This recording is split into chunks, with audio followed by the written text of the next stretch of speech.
Hello students and welcome in today's last and 8th video part of chapter first of French Revolution history from class 9। ठीक है, और देखो last की जो videos हैं उसमें हमने ये देख लिया था कि किस तरह से आपका फ्रेंच स्ट्रगल कर रहा था एक डेमोक्रेटिक कंट्री बनने के लिए फ्रांस के अंदर। ये आपको ध्यान रखना है किससे, किंग लुई 16 से। उसके बाद किंग लुई 16 से भी आज़ाद होने के बाद किस तरह से टेरर रीजन आता है, टेरर रीजन से ही फिर फ्रांस के लोग छूटते हैं। उसके बाद फाइनली ये लोग पूरी तरह से डेमोक्रेटिक कंट्री बन जाते हैं। बट डेमोक्रेटिक कंट्री बनने के बाद भी कुछ पॉलिटिकल कंडीशन इनकी स्टैब्लिश नहीं हो पाती है, जिसका फायदा कौन उठाता है? नेपोलियन बोनापार्ट उठाता है। अब नेपोलियन बोनापार्ट इसका फायदा कैसे उठाता है, क्यों उठाता है, वो हम आगे क्लासेस में देखेंगे। ठीक है, अब जो हमारा नेक्स्ट टॉपिक है आज का वो है आपका डिड वुमेन हैव रिवॉल्यूशन। ठीक है, देखो ये चैप्टर हमने पूरा कंप्लीट पढ़ लिया है हालांकि, लेकिन अभी तक हमने ये नहीं देखा कि जो वुमेन है उनका बेसिकली क्या रोल था, वुमेन का क्या मेन रोल था इस पूरे फ्रेंच रेवोल्यूशन के अंदर। उनको क्या राइट्स थे, नहीं थे। हमने ये भी देखा था कि उनको वोट का राइट नहीं था 1791 के, याद है जब मैंने आपको ये पढ़ाया था 1791 के अंदर जो ये पूरा पॉलिटिकल स्ट्रक्चर बताया था, तो हमने वहां पे देखा था कि वुमेन को किसके अंदर रखा गया? पैसिव सिटीजन के अंदर रखा गया, जो वोट नहीं दे सकते। तो ये सारी चीजें थी। तो वुमेन का पूरा क्या रोल होता है और वुमेन अपने राइट्स को लेने के लिए कुछ करती है नहीं करती, वो हम इस टॉपिक के अंदर देखेंगे। So let's see. तो देखो पहला पॉइंट क्या कहता है, पहला पॉइंट क्या, most of women didn't have access to education, job, training. ठीक है, उस टाइम पे जितनी भी वुमेन्स थी उनका ज्यादातर जॉब पे या फिर एजुकेशन पे हक नहीं था। ना तो उनको जॉब मिला करती थी जल्दी, ना ही उनको मतलब जॉब तो मिला करती थी लेकिन जॉब की ट्रेनिंग नहीं मिला करती थी, और ना ही उनको एजुकेशन अच्छा मिला करता था। आगे क्या कहता है, only daughters of nobles wealthiers member of the third state could study. इसमें कहता है कि जो नॉवेल्स की बेटियां करती थी, पता नहीं नॉवेल्स किसे कहते हैं, अगर आपने इस चैप्टर के सारे वीडियोस देखेंगे तो आपको पता होगा।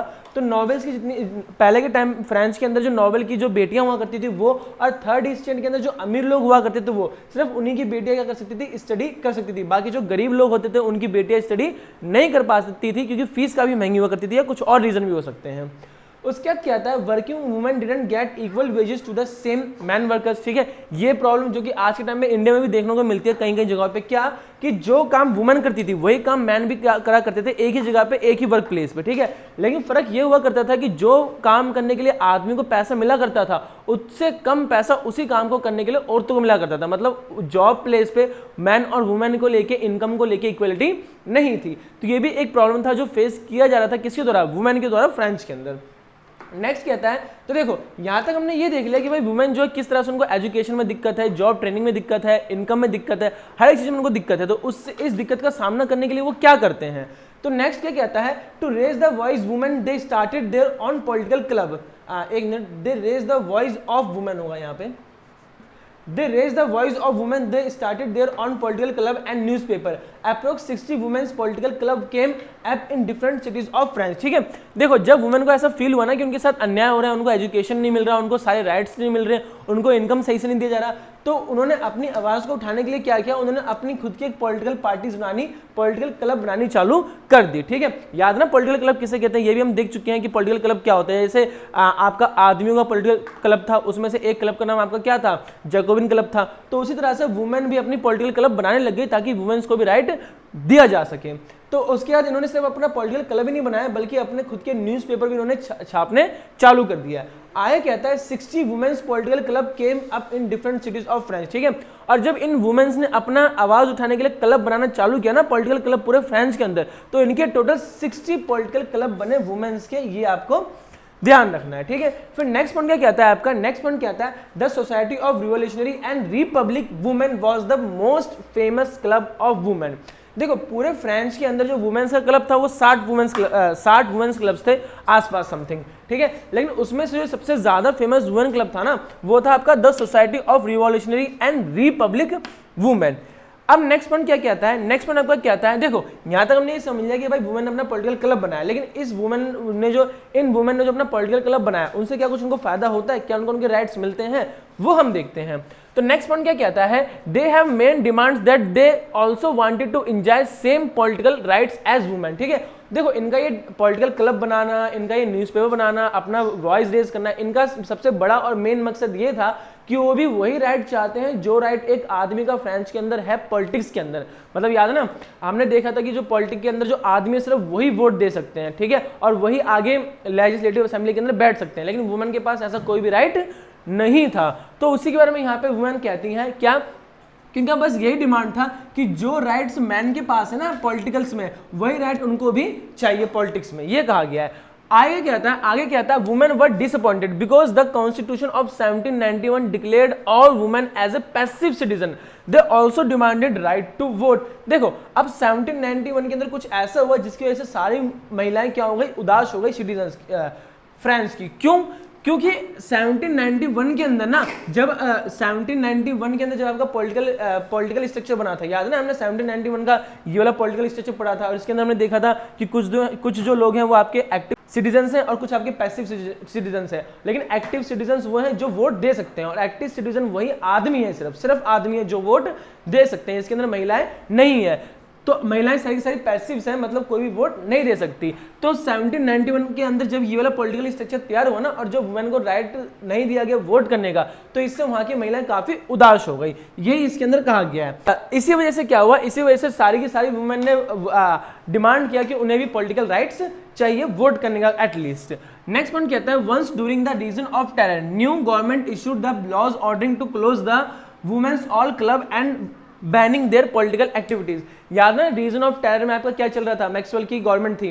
तो रीजन ऑफ टेरर के अंदर जब आपकी नई गवर्नमेंट बनी थी ना, तो नई गवर्नमेंट के दौरान जो नई गवर्नमेंट थी, इन्होंने क्या किया था, एक ऑर्डर पास किया था कि भाई पूरे फ्रांस के अंदर जो वुमेन से जुड़े हुए जितने भी पॉलिटिकल क्लब हैं या फिर वुमेन से जुड़े हुए जितने भी आपके अदर सोशल एक्टिविटीज हैं उनको बंद कर दिया जाए, ठीक है, उनके ऊपर बैन लगा दिया जाए। वो भी एक नया रूल निकाला था किसने, जो न्यू गवर्नमेंट बनी थी रीजन ऑफ टेरर के अंदर, ये आपको ध्यान रखना है, जिसका 2 साल तक चला था। तो ये कहता है कि रीजन ऑफ टेरर के अंदर एक बार नई गवर्नमेंट ने ये लॉ निकाला था कि भाई सभी के सभी वुमेन के पॉलिटिकल क्लब को बंद किया जाए, उनके ऊपर बैन लगाया जाए, और जितनी वुमेन नई नई पॉलिटिकल एक्टिविटीज कर रही हैं उनकी भी पॉलिटिकल एक्टिविटीज को पूरी तरह से बंद कर दिया जाए, बैन कर दिया जाए। जिसके दौरान क्या हुआ, after which many women arrested and many of them executed, ठीक है। जिसके बाद जब इन महिलाओं ने नई गवर्नमेंट के इस रूल के अगेंस्ट गई ना, तो उसके बाद क्या हुआ कि इन वुमेन ने उनके खिलाफ आवाज उठाई, जिसके बाद उनमें से कई सारी वुमेन को जेल में डाल दिया गया और कई सारी औरतों को मार भी दिया गया, ये इसके अंदर कहा गया है। फिर लास्ट में क्या लिखा हुआ, लास्ट में लिखा हुआ फाइनली इन 1946, तो फाइनली वुमेन के साथ कुछ अच्छा होता है, मतलब फ्रांस की महिलाओं के साथ कुछ अच्छा होता है। क्या कि finally in 1946 women won the right of vote after the struggle of more than 200 days, 200 साल तक, मतलब आप समझ सकते हो 1791 से लेकर 1946, मतलब लगभग 200 साल से ज्यादा स्ट्रगल के बाद आखिरकार जो फ्रांस की महिलाएं थी उनको पॉलिटिकल राइट्स मिले, जिसमें से सबसे मोस्ट इंपॉर्टेंट राइट था राइट टू वोट। तो देखो ये आपका कंडीशन है, क्या फ्रेंच रेवोल्यूशन के अंदर वुमेन की क्या कंडीशन थी वो हमने देखा है। अब एक और मोस्ट इंपॉर्टेंट टॉपिक है जो कि रिलेटेड है आपका फ्रेंच के जो आपके नौकरशाही होते हैं ना, जो नौकर लोग होते हैं उनसे जुड़ा हुआ। तो नेक्स्ट टॉपिक हम देखते हैं 1 by 1। So let's go to the points. तो देखते हैं हमारा नेक्स्ट एंड लास्ट टॉपिक इस चैप्टर का, जो कि है आपका एवोल्यूशन स्लेवरी, यानी कि नौकरों की बात हो रही है यहाँ पे कि नौकरों को वहाँ पे कैसे मुक्ति मिलती है। देखो अब फ्रेंच रेवोल्यूशन के अंदर इस टॉपिक का क्या काम है और ये टॉपिक कैसे आपका फ्रेंच रेवोल्यूशन से रिलेटेड है, वो हमें तभी पता चलेगा जब हमें इसके पॉइंट्स को समझेंगे और पढ़ेंगे। सो स्टार्ट करते हैं 1 by 1। तो देखो पहला पॉइंट क्या कहता है, पहला पॉइंट कहता है the colonies in the Caribbean were important supplies of tobacco, Indigo, sugar, coffee etcetera. Caribbean क्या है, कैरिबियन बेसिकली ना आपका एक चेन है, किसका चेन है, ये आपका ना आइसलैंड का चेन है, मतलब यहाँ पे आपके बहुत सारे आइसलैंड आपको देखने को मिलते हैं जो कि आपका यूएसए के पास ही स्टैब्लिश्ड है, ठीक है। तो ये समुद्री तट पे है और इसके अंदर आपको बहुत सारे आइसलैंड देखने को मिलते हैं, ठीक है, जिसमें से मेन आइसलैंड क्या है जो कि आपके पानी के बीचों बीच है, जैसे आपका एक मैंटिक्यू हो गया, ग्वाडेलूपी हो गया एंड सैन डोमिंगो हो गया। तो बेसिकली ये आपके 1 2 3 ऐसे इंपॉर्टेंट आइसलैंड हैं जो कि आपके कैरिबियन के अंदर देखने को मिलते हैं, ये आपको ध्यान रखना है। लेकिन हम इसको क्यों पढ़ रहे हैं भाई, फ्रेंच रेवोल्यूशन के अंदर हमें यूरोप के बारे में पढ़ना चाहिए, फ्रांस के बारे में पढ़ना चाहिए, तो हम यूएसए के अंदर कैरिबियन के बारे में क्यों पढ़ रहे हैं, इसलिए पढ़ रहे हैं क्योंकि जो कैरिबियन और इसके अंदर ये जो 3 आपके इंपॉर्टेंट आइसलैंड है ना, यहाँ के जो क्लाइमेट था वो बहुत ही बढ़िया क्लाइमेट था। किस चीज के लिए, यहाँ पे आप आसानी से क्या उगा सकते हो, टोबैको, इंडिगो, शुगर, कॉफी, ये सारी चीजें हम उगा सकते हैं, ठीक है। अब देखो ये सारी उगा सकते हैं और साथ साथ में इसका सप्लाई कहाँ होता है, इसका सप्लाई फ्रांस के अंदर, यानी यूरोप के अंदर जो फ्रांस है या फिर यूरोप की अदर कंट्रीज है वहां पे इसका सप्लाई हुआ करता था, ये आपको ध्यान रखना है, ठीक है। जिसके लिए क्या होता था, जिसके लिए फ्रांस के लोगों को या फिर फ्रांस के लोग जो होते थे वो अपने नौकरों को यहाँ पे भेजते थे काम करवाने के लिए, ताकि वो यहाँ पे आके काम करे और बदले में सारा प्रोड्यूस करके फ्रांस को दे। लेकिन यहाँ पे एक दिक्कत थी, क्या दिक्कत थी, but the reluctance of Europeans to go and work in distant and unfamiliar lands means a shortage of labor on the plantation in Caribbean। ठीक है, देखो लेकिन यहाँ पे दिक्कत क्या थी, दिक्कत यहाँ पे ये थी कि भाई आप फ्रांस के लोगों को, फ्रांस को अपने लोगों को कैरेबियन में भेजना पड़ता था और वहाँ के लोगों और वहाँ भेजने बाद उनसे काम करना पड़ता था, लेकिन जो फ्रांस के लोग थे वो वहाँ जाना पसंद नहीं करते थे, वहां जाने के बिल्कुल अनिच्छुक थे कि भाई उनका जाने का वहां पे मन नहीं करता था। अब ऑब्वियसली बात है, अगर कैरेबियन में फ्रांस से कोई जाके काम नहीं करेगा तो वहां पे अपने आप थोड़ा ना आपका ये सारी चीजें उगेंगे, और अगर ये नहीं उगेगा तो फ्रांस के अंदर जो लोगों का ये डिमांड नहीं सूझेगा वो डिमांड पूरा नहीं हो पाएगा, और डिमांड ना पूरा होने की वजह से काफी ज्यादा दिक्कत हो सकती है फ्रांस के अंदर। ठीक है, और क्योंकि लोग अगर वहां पे नहीं जाएंगे, क्योंकि फ्रांस से अगर कैरेबियन के अंदर लोग काम करने नहीं जाएंगे तो मतलब इससे क्या होगा, इससे कैरेबियन के अंदर जो लेबर है, लेबर की शॉर्टेज है, लेबर की शॉर्टेज इंक्रीज हो जाएगी। मतलब अगर फ्रांस से लेबर वहां पे काम नहीं करेंगे और वहां पे काम नहीं करेंगे तो वहां पे ये चीज उगा नहीं पाएंगे, और नहीं उगा पाएंगे तो फ्रांस का जो डिमांड है इन सब चीजों का वो पूरा नहीं हो पाएगा। और ऐसा क्यों, क्योंकि भाई क्योंकि फ्रांस के लोग नहीं चाहते थे कि वो दूसरे लैंड पे अपने फैमिली से दूर होकर एक अनजान जगह पे जाके काम करें कुछ रुपयों के लिए, वो भी रुपए इन्हें मिले ना मिले कोई पता नहीं था। ठीक है, तो इस वजह से काफी दिक्कत हो रही थी किस चीज के लिए, इन सब चीजों के डिमांड को लेके, और फ्रांस के लोग वहां जाना चाहते नहीं थे काम करने के लिए एज अ वर्कर, क्योंकि वहां पे जाने में भी 1-2 महीने लग जाया करते थे नाव से, ये आपको ध्यान रखना है। तो क्या हुआ, तो इसका एक सॉल्यूशन निकाला गया। सॉल्यूशन क्या था, so in last a triangular slave trade done between Europe, Africa and the America in 17th century. ठीक है, देखो अब इसको सॉल्यूशन निकालेंगे ना, आपका एक ट्रेड साइन हुआ, उस ट्रेड का नाम क्या रखा गया, हालांकि उस ट्रेड का नाम नहीं है, इस ट्रेड को इस नाम से जाना जाता है, किस नाम से, ट्रायंगुलर स्लेव ट्रेड। इसको किस नाम से जाना जाता है, triangular slave trade. Triangular slave trade का मतलब यह है कि 3 कंट्री के बीच में आपका नौकरों के लेन देन को लेके ये चीज साइन होती है, इसीलिए इसे ट्रायंगुलर स्लेव ट्रेड कहा जाता है, जिसके अंदर 3 कंट्री कौन कौन सी है, जिसके अंदर 3 कंट्री बेसिकली आपका यूरोप है, अफ्रीका है एंड अमेरिका है, ये बात आपको ध्यान रखना है। ठीक है, और ये आपका कब साइन हुआ था, ये आपका साइन हुआ था 17th सेंचुरी के अंदर। ठीक है, अब इसके अकॉर्डिंग था क्या, देखो ऑब्वियसली बात है, एक तरफ आपका फ्रांस है यूरोप के अंदर और एक तरफ आपका कैरिबियन है यूएसए की साइड। ठीक है, तो देखो फ्रांस के लोगों को जो चीज चाहिए यानी कि टोबैको, इंडिगो, शुगर, कॉफी चाहिए, वो इनको कहाँ पे मिलेगा, वो इनको कैरिबियन में मिलेगा, लेकिन कैरिबियन से वो ले नहीं सकते क्योंकि कैरिबियन के अंदर वो उगाने वाला कोई है नहीं, और अगर फ्रांस से कोई जाना चाहे तो जाना नहीं चाहते, क्यों, क्योंकि वो इतने दूर जाके क्या करेंगे।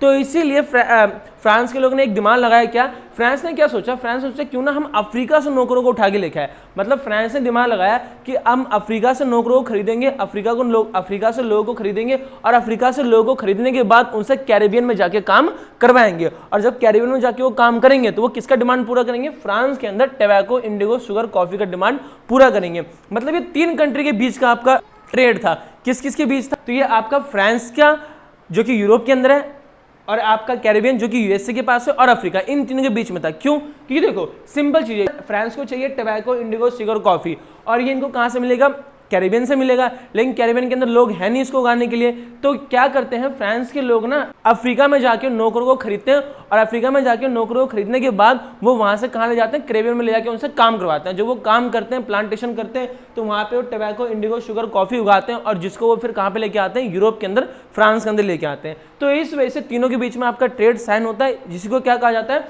इसी को आपको ट्रायंगुलर स्लेव ट्रेड कहा जाता है, ये आपको ध्यान रखना है। तो नेक्स्ट पॉइंट क्या आता है, under this trade French merchants sail from ports of Bordeaux, Nantes to the African coast where they bought slaves from the local chieftains. ठीक है, देखो इसके अंदर क्या होता है, जो आपका ट्रायंगुलर स्लेव ट्रेड है, इसके अंदर क्या होता है कि जो फ्रांस के जो आपके मर्चेंट यानी फ्रांस के जो आपके बिजनेसमैन होते हैं, जो बिजनेस करने वाले लोग होते हैं, व्यापारी, वो क्या करते हैं, वो फ्रांस के आपका 2 पोर्ट है, उन पोर्ट का नाम क्या है, एक बॉर्डियक्स पोर्ट है और एक आपका नेंटेस बोर्ड्स है। तो फ्रांस के अंदर जो ये आपके पोर्ट्स है ना, इन दोनों पोर्ट्स पे से ज्यादातर मर्चेंट रवाना होते हैं, किस तरफ के लिए, अफ्रीका के लिए रवाना होते हैं, और अफ्रीका में जाके वो क्या करते हैं, अफ्रीका में जाके वहां के जो सरदार होते हैं, यानी जो नौकर को खरीदने और बेचने का काम करता है अफ्रीका के अंदर, तो अफ्रीका के अंदर वहां के सरदार से मिलते हैं और उनसे नौकर खरीद लेते हैं वो अफ्रीका के अंदर जाके, और उसके बाद क्या करते हैं, the slaves were packed tightly into ships for the 3 months long voyage across the Atlantic to the Caribbean. ठीक है, और जब फ्रांस से लोग अफ्रीका पहुंचते हैं और वहां पे नौकरों को खरीदते हैं, तो नौकरों को खरीदने के बाद ये क्या करते हैं, उन नौकरों को शिप में टाइट से बांध देते हैं, और बांधते क्यों है, ताकि वो 3 महीने का सफर होता है अफ्रीका से लेके कैरिबियन तक का, समुद्री रास्ते, इस वजह से 3 महीने टाइम लगता है। और इस बीच जो वो नौकर खरीदते हैं अफ्रीका से, उनको जहाज के अंदर टाइटली बांध के रखते हैं ताकि वो इधर उधर भाग ना जाए, क्योंकि इस चीज का डर भी रहता है, ये आपको ध्यान रखना है। और फिर in Caribbean they were sold to plantation owner where these slaves work to meet demand of sugar, coffee, indigo from Europe, ठीक है। और जब ये सारे नौकर अफ्रीका से खरीदने के बाद अमेरिका के अंदर कैरिबियन में दे दिए जाते हैं, तो कैरिबियन के अंदर जो आपके लैंडलॉर्ड्स होते हैं, यानी कि जो ऐसे लोग होते हैं जिनकी खुद की जमीन होती है जहां पे वो शुगर, कॉफी, इंडिगो वगैरह उगाते हैं, तो उनको ये नौकर बेच दिए जाते हैं। मतलब सिंपल है भाई, कैरिबियन में गए और कैरिबियन में जो मालिक होते हैं जिनके पास अपनी खुद की बड़ी जमीन होती है जहां पे वो शुगर, कॉफी, इंडिगो वगैरह उगा सकते हैं, तो वो इन सारे नौकर को फ्रांस वाले कैरिबियन के अंदर उन अमीर लोगों को बेच देते हैं, ताकि बेचने के बाद वो लोग खरीद लें और खरीदने के बाद उनसे कैरिबियन के अंदर जाके शुगर, कॉफी, इंडिगो उगवा सकें। और उग जाएगा तो वो फिर यूरोप की डिमांड को पूरा कर सकते हैं इन सब चीज़ों का। तो ये एक पूरी तरह से सिस्टम होता है। देखो, अगर मैं सिंपली शॉर्ट बताऊं तो यूरोप के अंदर डिमांड है किसका? टोबैको, इंडिगो, शुगर, कॉफी का। लेकिन यूरोप के अंदर ऐसा नेचुरल एनवायरनमेंट नहीं है जिससे टोबैको, इंडिगो, शुगर, कॉफी उगाया जा सके। तो इसलिए फ्रांस के जो लोग हैं वो क्या करते हैं, फ्रांस के लोग अपने लोगों को भेजना चाहते हैं कहाँ पे? कैरिबियन के अंदर, ताकि वो कैरिबियन में जाए और वहाँ पे ये सारा उगाएं और वहाँ से फिर यूरोप को भेज सके, ताकि यूरोप का डिमांड पूरा हो सके।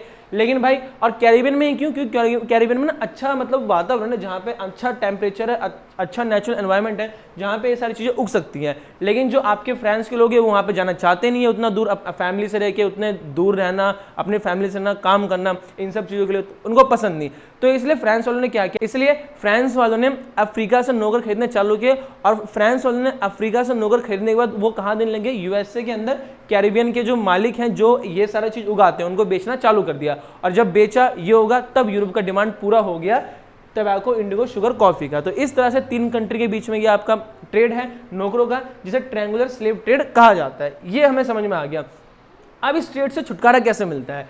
But in 18th century started the criticism of slavery in France. So finally in 1794 legislated to France all slaves in the French overseas position, ठीक है। देखो, लेकिन 18th सेंचुरी के अंदर ना जो आपका ये नौकरों को खरीद बेच हो रहा था 3 कंट्री के अंदर, इसको काफी ज्यादा क्रिटिसाइज किया गया, काफी ज्यादा आलोचना किया गया। जिसके बाद क्या हुआ? जिसके बाद जो फ्रांस के जो लेजिस्लेचर थे उन्होंने 1794 के अंदर ना इस टेक्निक को, मतलब इस तरीके को, क्योंकि भाई आप एक जगह से नौकर जबरदस्ती खरीद के दूसरी जगह बेच रहे हो ताकि बस यूरोप के अंदर इस चीज की डिमांड पूरी कर सके, तो ऐसा नहीं करोगे। तो नौकरों के ऊपर खरीदने और बेचने के ऊपर क्या कर दिया गया? बैन लगा दिया गया, मतलब उसको खत्म कर दिया गया। कब? 1794 के अंदर। अब 1794 के अंदर अगर आपको याद हो तो किसकी गवर्नमेंट थी? याद है ना, मैक्सवेल की गवर्नमेंट थी, जो जैकोबिन क्लब का हेड था, तो उसी के अंडर ये काम हुआ था, तो जो कि एक अच्छा काम किया उसने, ठीक है। ये आपको ध्यान रखना। लेकिन ये चीज भी फ्रांस के बिजनेसमैन को पसंद नहीं आई, क्योंकि भाई फ्रांस के जो बिजनेसमैन थे वही तो नौकरों का खरीद बेच कर रहे थे और उनसे उनको प्रॉफिट हो रहा था, लेकिन बंद कर दिया गया, जिससे फ्रांस के बिजनेसमैन को काफी ज्यादा नुकसान होने लग गया। बट हुआ क्या? बट अब मैंने आपको बताया था ना लास्ट वीडियो के अंदर कि भाई जब आपका मैक्सवेल की गवर्नमेंट हट जाती है तो आपका गवर्नमेंट अनएस्टेब्लिश हो जाता है फ्रांस का, जिसका फायदा नेपोलियन बोनापार्ट उठाता है। तो वही नेपोलियन बोनापार्ट जब फ्रांस के अंदर अपनी गवर्नमेंट बना लेता है ना, तो बनाने के 10 साल बाद, after 10 year later, Napoleon introduce slavery. तो ये जो स्लेवरी का जो सिस्टम है, यानी कि जो आपका ट्रायंगुलर स्लेव ट्रेड है, ये दोबारा कौन लेके आ जाता है? नेपोलियन लेके आ जाता है। But again slavery एबोलिश्ड in 1848 completely. देखो, जब 10 साल के बाद यानी कि 1804 के आसपास नेपोलियन बोनापार्ट दोबारा से इस ट्रायंगुलर स्लेव ट्रेड को लेके आता है ना, लेकिन उसके फिर कुछ सालों बाद यानी कि 1848 के अंदर ये वाला यानी कि ट्रायंगुलर स्लेव ट्रेड आपका पूरी तरह से खत्म हो जाता है। तो इस तरह से अफ्रीका, फ्रांस और यूएसए के बीच का जो ट्रायंगुलर स्लेव ट्रेड है वो आपका कंप्लीटली खत्म हो जाता है। पहले हुआ था कब? 1794 के अंदर, लेकिन नेपोलियन के आने के बाद फिर उसको दोबारा लगा दिया गया और फिर हटाया गया दोबारा कब? 1848 के अंदर। ये बात आपको ध्यान रखना है, ठीक है।